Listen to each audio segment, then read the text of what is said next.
British-born male living in Singapore, 31 years old, a learning and design consultant who also photographs and writes. That pretty much describes James Bent, the man behind Outré, a 10-month-old street-style fashion photography blog that has made plenty of headlines here. Like Scott Schumann of the Sartorialist, James wanders around the streets and tries to spot fashionable people who are out and about. His interpretation of Singapore style has won him a loyal following, as well as media coverage in the New Paper, the Straits Times Urban, local fashion magazines, and even international titles like Vogue France and Cosmopolitan Spain. I think there is definitely really great style here. There are definitely people who I've met who look as good as anybody else, anybody else in the world, and who do that every single day, 24/7 kind of thing. So there's definitely really great style, but then there are also people who I think, I wouldn't say haven't got style, but probably they're not so interested in their style 24/7. Maybe they'll dress up to go into an event, but in terms of just daytime, they're just not really so fast. And I've really encountered that there's kind of the attitude of, people just say it's too hot, I can't be bothered, or, there's no, why should I dress up? There's nothing really to do for it. So I think it's kind of frustrating sometimes. You feel that if people were to kind of show off their style, it would be really, really cool, but I think they just don't see the point. Could it be because Singapore is just too hot and humid for people to bother to dress up? I think it is the attitude more than anything. Like, people I know would say it's hot and it's humid, and it definitely is.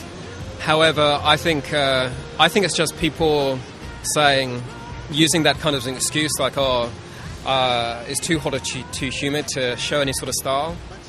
Outré features mostly females, and we asked James why. Is it harder to spot stylish guys?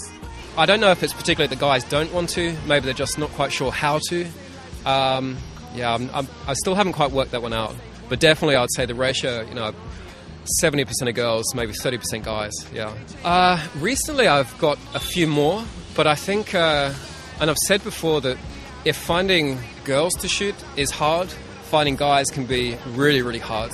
And I'm very conscious that kind of the age between maybe, 18 to 23, that's a real kind of period where people start to feel a bit more free to express themselves and kind of experiment with style. But I also know for guys, obviously they go off and do their national service, so maybe that has got a tie into that time to be able to experiment with style. Well, okay, we can believe that about our guys, but there are still some fashionista men living among us. One in particular whom James remembers for his eye-catching accessory. He was just wearing like this grey singlet with pants, and he had those kind of glasses with the no lenses in, which were kind of cool. But he had this kind of, fabric, I don't know, not a flower, but kind of some sort of construction as almost like I don't know if you call it a brooch or something he was wearing on his vest. And it was just really unexpected. And it was kind of strange because he was a guy, and I maybe thought that wouldn't work for a guy, but it totally worked for him. And it was that thing that if he took that away, then the singlet and the pants and the backpack, sure, it would look good, but whether it would have been really that kind of standout style.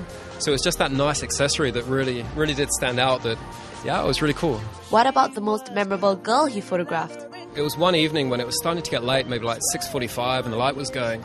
And I just walked down Bencoolen Street and just saw this girl standing at a bus stop wearing these overall dungaree, like jean dungarees.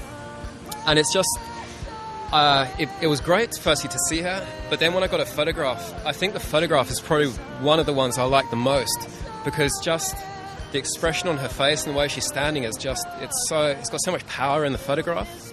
Don't miss the next clip, where we sit James down and ask him to rate the average Singaporean style.